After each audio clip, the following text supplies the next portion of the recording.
Very important video today, so make sure you're going to be watching all of it. And the purpose is not to FUD, but to actually inform and warn people about these massive red signals that we have been seeing in the news headlines in the last week or so regarding certain exchanges, certain Cefi and DeFi protocols out there, which may face liquidations, going bankrupt, or just running out of crypto or money altogether, which may mean you losing all of your money or maybe getting only 10% back, or perhaps you're going to be locked out of your funds for 5 years or 3 years, and then after 5 years you're going to be seeing 10% of that money.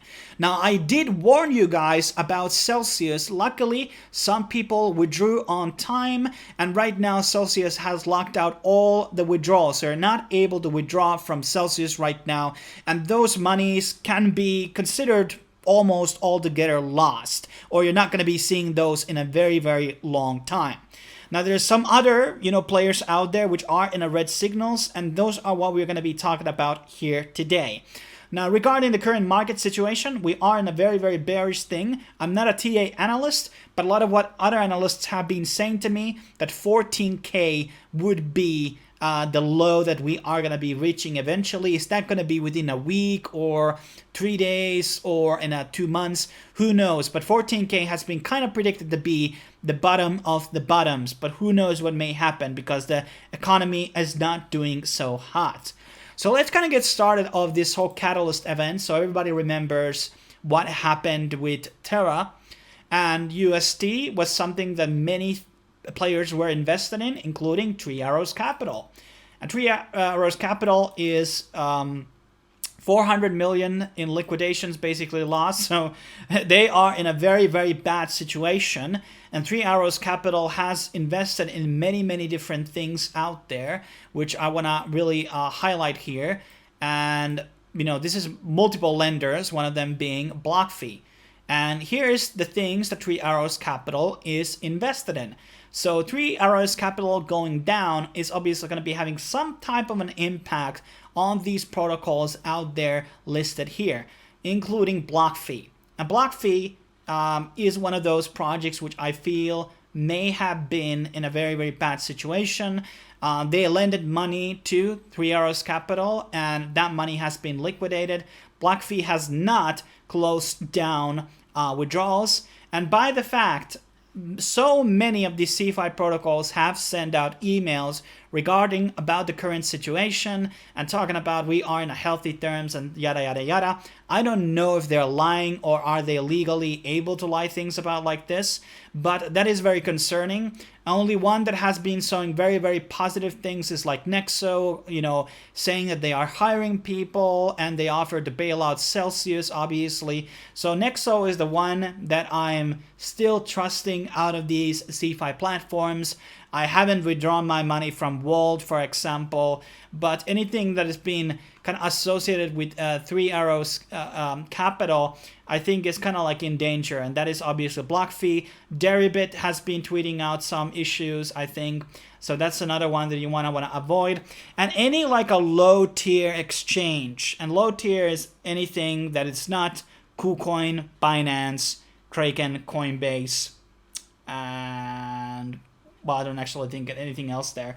Bitfinex is all different beast all to its together, but this is concerning. Now, other couple of things that are listed in the decentralized finance things regarding Three Arrows Capital is Aave, and Aave, good friend of mine, or not friend, but somebody who I follow a lot on Twitter regarding these calls. He has talked about Chris Black, that is. He has talked about problems with Aave and the Chainlink issues that there might be attached to it.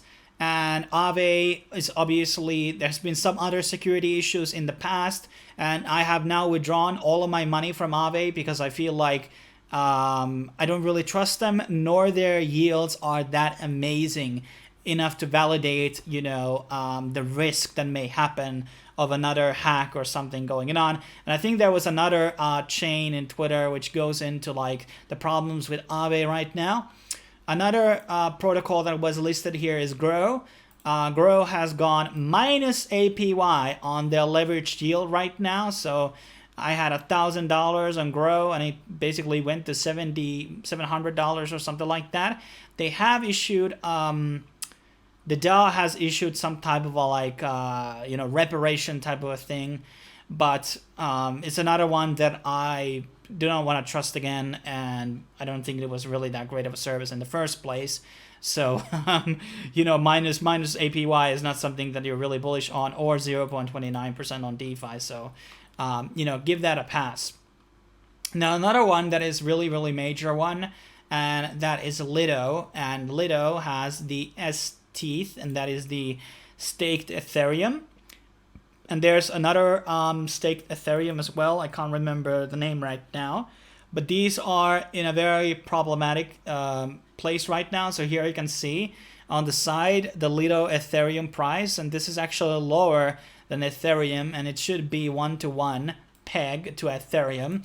And actually, in an ideal situation, Lito Ethereum should be higher, given to the fact that it's actually giving you interest at the same time. So this is not being 1-to-1 is very concerning. Now it's not like super down. It's not. We're not talking about like over 10% differentiation between the two, but very close to that. And that's where things are getting really scary. And here you can kind of like see the chart here, this is not very good. So Lito is sadly on a very problematic stage right now, and obviously Lito is one of these 3 Arrows Capital projects out there. How much they're in fact, obviously like these VCs just bring out the money, and that is funding these things. Is there continuous money support coming from 3 Arrows Capital to Lito? I don't know the specifics about how the funding plans are actually working through the VCs. Is it a one-time payment? Is it a recurring payment? But it's going to be affecting somehow the team, at least their reputation. So Lito is also in a very dangerous position of being basically depegged. Now, and yes, I did sell my Lito Ethereum back to Ethereum because it's too risky. Now, Celsius is in the stage. So going a bit into what is happening with Celsius. So Celsius closed down the withdrawals, had some shit going on with Alameda Research, and obviously Alameda is Sam Bankman-Fried, one of the worst people in crypto, I would argue, one of the most nefarious people in crypto, and something should be done about him. And he's like fucking playing around on the fucking field, so to speak.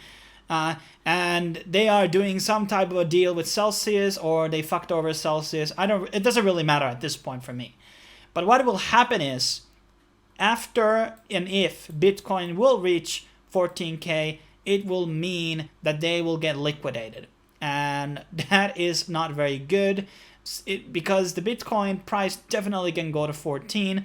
There are entities out there which are playing this whole shorting market of Bitcoin, and they want to liquidate Celsius. That is their plan, and that is very dangerous here. I think it's a big player to basically liquidate.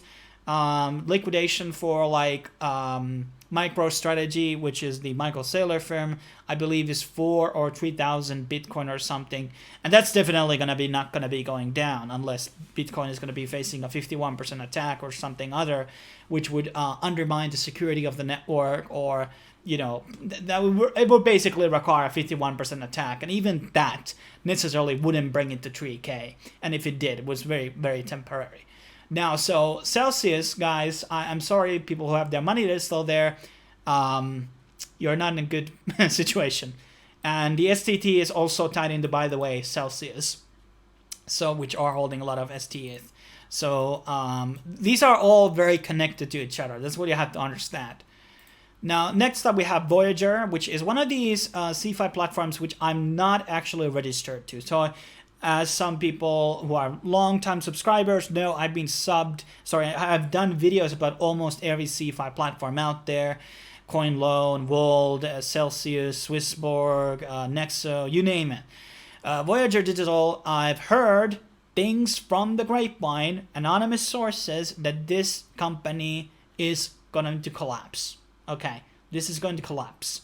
And they were basically partners with Celsius, and allegedly they withdraw on time, but they might have some other positions which are in a really, really shitty place. So Voyager, if you have money on Voyager, I would basically withdraw. They also had a cease and desist order from it was this New Jersey. Yeah, I remember this one. So this was given to many different things in US. I don't know, you know, even those who basically got that cease and desist letter are still like going on in business and everything is all Gucci. But Voyager, withdraw your money, guys. I mean, and my general rule right now is that if you don't want any risk, you could withdraw all your money from all the exchanges and all the Cefi platforms and all the DeFi platforms, obviously. There's a lot of danger right now, and you definitely want to maybe wait a month or two to things cool down and get better, and then go back into these platforms, perhaps. But Voyager is, I think, in as shitty situation as Celsius is, and I have no faith right now into these two products out there. And I mean, I still left my Celsius in Celsius at that time when I was withdrawing all my funds, because I thought like if it's gonna be rebounding, then you know it might do okay, but whatever. And then we have Tron, and Tron has their new decentralized stable coin USDD, and obviously they had like the USDJ and JUSD, and I don't know what the shit Justin already like is doing all of these stable coins, whatever. And USDD is being attacked by the people who are also depicting USD. I was not able to find that article, so take that with a grain of salt. But I remember reading about it, that there was going to be an attack by the same people who destroyed USD are going to be destroying USDD. So they want it out of market. This is already depecked, by the way.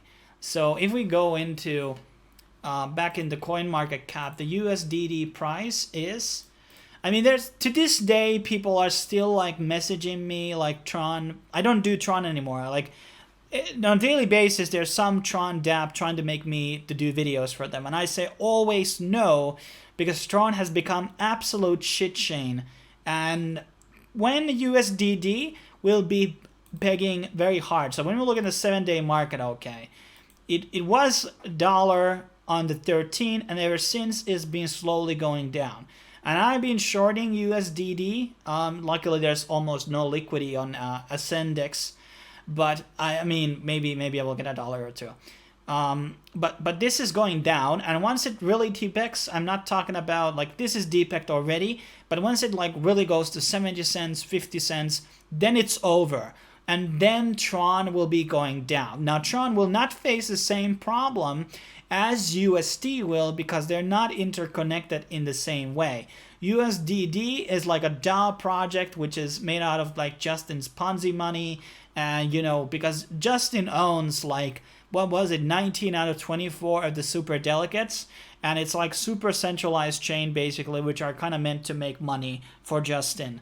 And it's all like, I've already like a video about it. I'm gonna link it on the corner where I can go into the Tron. But if you have any Tron, sell all of it. Stop using this chain altogether. This is not going well.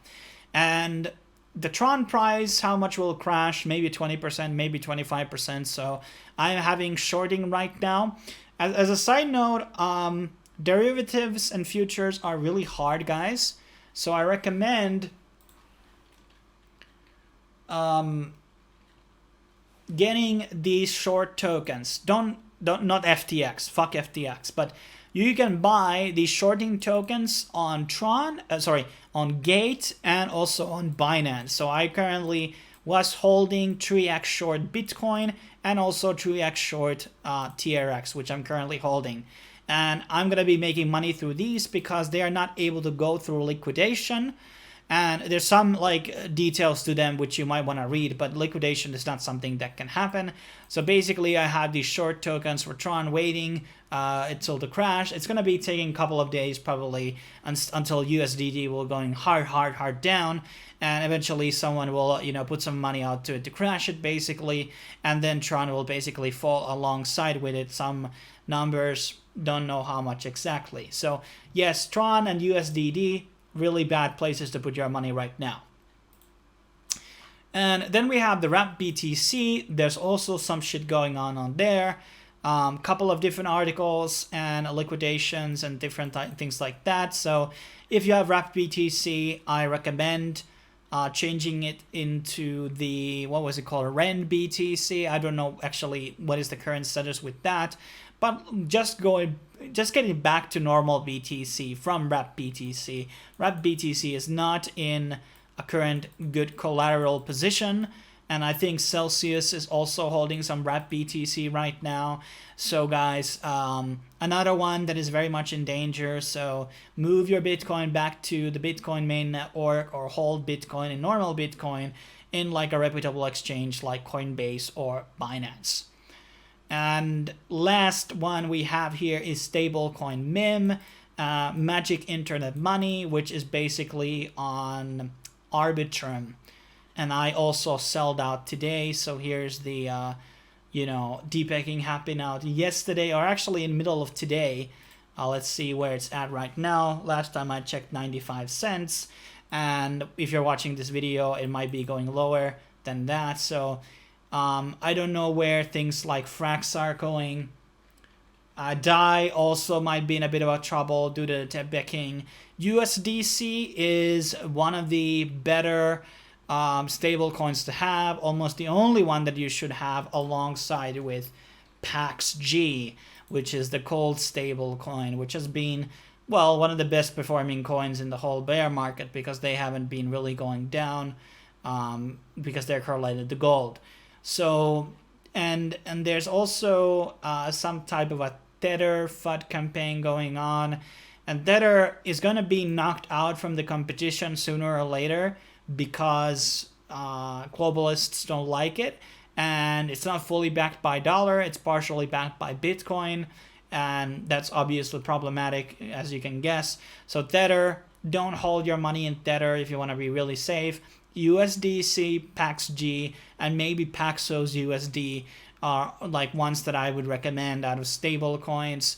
DAI is in a bit of a risk as well, because the old DAI could have been better because it was only backed by Ethereum. But that's pretty much my breakdown of these bearish things. So a lot of things that are in trouble. So you want to really think where you're holding your money in right now, and in which coins you are holding your money right now. If you need specific answers, you can leave your questions in the comment section below, guys. But hopefully this was insightful video and you learned a thing or two about these things. And or remember also that certain platforms like Nexo do have insurances. So certain monies, I think it was the stable coins, are under insurance under Nexo, for example, if something happens. And there are other insurances that you can get, and certain exchanges that also have insurances in case of hacks and things like that. So you want to also check those things out. Thanks for watching. Make sure to subscribe, like, and I will be seeing you in the next video. Cheers.